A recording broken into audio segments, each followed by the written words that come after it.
Salam kerahiman. Hari ini kerendahan hati mau bicara tentang Tuhan menjaga jiwa yang rendah hati. Bisa dilihat di 1440. Suster Faustina juga sharing hari ini. Waktu berbagi oplatek. Suatu kasih timbal balik yang tulus meraja di tengah kami. Jadi oplatek itu dibagikan bersama-sama dengan suster-suster yang lain, dan di sana dikatakan suatu kasih timbal balik, saling mengasihi di antara para suster itu meraja di tengah-tengah kami. Kata Mother Superior kepadaku, "Suster, karya-karya Allah berkembang dengan sangat lambat, maka janganlah tergesa-gesa."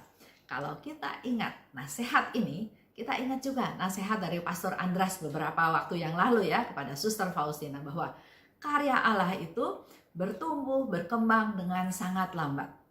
Begitu pula sekarang Mother Kepala berkata, karya-karya Allah berkembang dengan sangat lambat, maka jangan tergesa-gesa. Menjadi masukan buat kita semua ya, karena kalau tergesa-gesa itu lebih ke arah nanti keinginan saya mau begini, saya mau atur ini, saya mau atur itu. Jadi bukan dari Allah. Secara umum, para suster berharap supaya aku beroleh apa yang paling aku inginkan. Di antara teman-teman suster tersebut memang berharap ya, kita juga kalau ada di tengah-tengah Suster Faustina, di tengah-tengah kita juga berharap sesuatu yang terbaik. Karena kita mengasihi dia, kita pasti juga berharap untuk supaya Tuhan mengabulkan apa yang dia kehendaki. Aku melihat harapan itu muncul dari hati mereka. Jadi harapan dari suster-suster lain dilihat nyata dalam mata Suster Faustina, bahwa memang suster-suster tersebut berharap sesuatu yang baik buat Suster Faustina.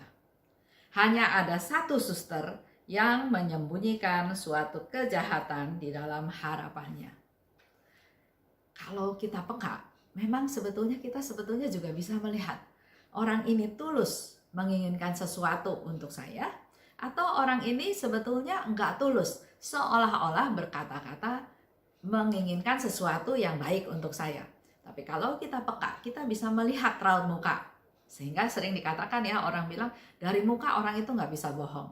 Nah, dalam hal ini Suster Faustina katakan, dari sekian banyak suster yang ada di ruangan tersebut, ada satu suster yang menyembunyikan suatu kejahatan dalam harapannya. Jadi dia berharap untuk Suster Faustina, tapi ada harapan kejahatan. Tapi tidak begitu menyakitkan, karena jiwaku dipenuhi kehadiran Allah.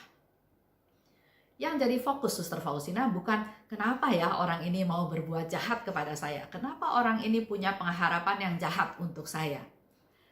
Bukan fokus pada kesalahan orang, tapi dia fokus pada hal yang lebih besar, yaitu jiwaku dipenuhi kehadiran Allah. Kalau aku merasakan bahwa jiwaku dipenuhi dengan kehadiran Allah, ngapain kita peduli dengan hal-hal yang nggak ada artinya? Orang mau jahat sama kita, orang mau nipu kita, orang mau berbuat yang tidak baik, jangan fokus kepada hal-hal tersebut. Tapi fokuslah kepada jiwaku dipenuhi oleh kehadiran Allah. Allah hadir, Allah pasti melindungi saya, Allah pasti menjaga saya, Allah pasti merawat saya. Jadi nggak perlu takut dengan harapan-harapan dari orang lain yang berniat jahat kepada kita. Hal ini menjelaskan kenapa Allah sedemikian sedikit berkomunikasi dengan jiwa semacam itu. Melalui kejadian itu, Suster Faustina mendapatkan satu pencerahan. Kenapa ada orang yang sepertinya gampang berkomunikasi dengan Tuhan, gampang mendengar suara Tuhan, tapi ada orang-orang yang berdoa, sudah melakukan banyak hal, tapi kok kayaknya enggak mendengar suara Tuhan. Nah, hari ini dijelaskan bahwa hal ini menjelaskan kenapa Allah sedemikian sedikit berkomunikasi dengan jiwa semacam itu. Jadi mungkin kita yang menyebabkan sepertinya ada benteng antara saya dengan Tuhan. Bukan Tuhan yang membiarkan kita, Tuhan sangat ingin merangkul kita semua. Tapi sekarang Suster Faustina bilang bahwa dia sekarang ngerti kenapa Tuhan sedikit sekali berkomunikasi dengan orang seperti itu. Karena jiwa seperti itu selalu mencari dirinya sendiri, juga dalam hal yang suci. Fokusnya bukan Tuhan, fokusnya bukan kepentingan orang banyak, tapi fokusnya adalah diri sendiri, termasuk hal yang suci juga. Mungkin contohnya ya, kalau kita pergi ke gereja, sudah dikasih tahu tidak boleh reserve tempat duduk, tapi dia selalu reserve, dia duduk paling depan, dia blok beberapa kursi. Memang tujuannya baik ya, mungkin untuk sanak keluarganya, mungkin untuk teman-temannya, supaya datang ke gereja. Tapi kembali lagi, fokusnya adalah untuk dirinya sendiri.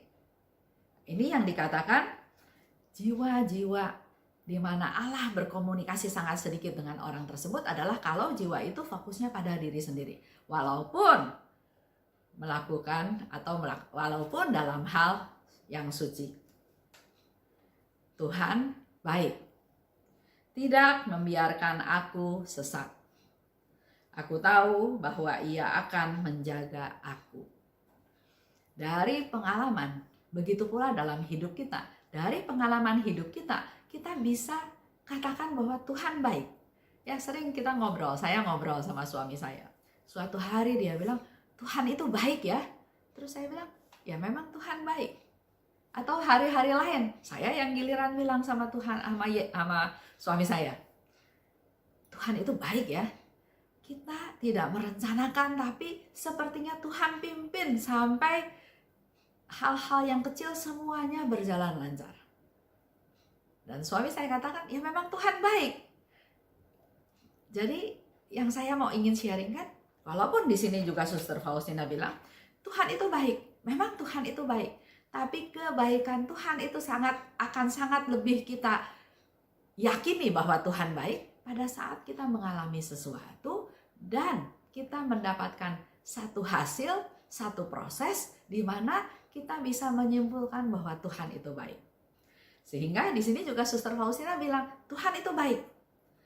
Tidak membiarkan aku sesat.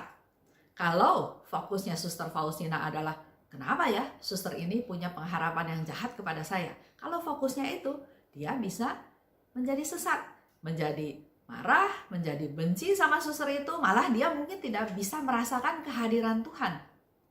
Tapi di sini Suster Faustina katakan, Tuhan baik. Tidak membiarkan aku sesat. Aku tahu bahwa Ia akan menjaga aku. Itu yang paling penting. Sejauh aku tetap kecil, sebab hanya jiwa seperti itulah Tuhan yang agung senang bergaul. Hari ini kita mendapatkan satu jawaban dari Suster Faustina. Tuhan senang bergaul dengan jiwa-jiwa yang rendah hati, yang tetap menganggap aku ini kecil, aku ini bukan siapa-siapa, aku ini bukan orang yang hebat, aku ini tidak berdaya, aku ini orang berdosa, aku sangat mengharapkan kehadiran Tuhan, aku mengharapkan kasih-Nya Tuhan. Dan Suster Faustina katakan, sejauh aku tetap kecil, jiwa seperti itulah di mana Tuhan yang agung suka bergaul. Karena di diary yang lain dikatakan, jiwa yang sombong Allah hanya kenal dari jauh dan melawan mereka. Itu perbedaan yang luar biasa antara yang rendah hati dan yang sombong. Jiwa yang rendah hati, Tuhan senang bergaul dengan jiwa-jiwa yang rendah hati. Dia turun dari tahtanya yang mulia. Sedangkan jiwa yang sombong, Tuhan melihatnya dari jauh dan malah melawan mereka.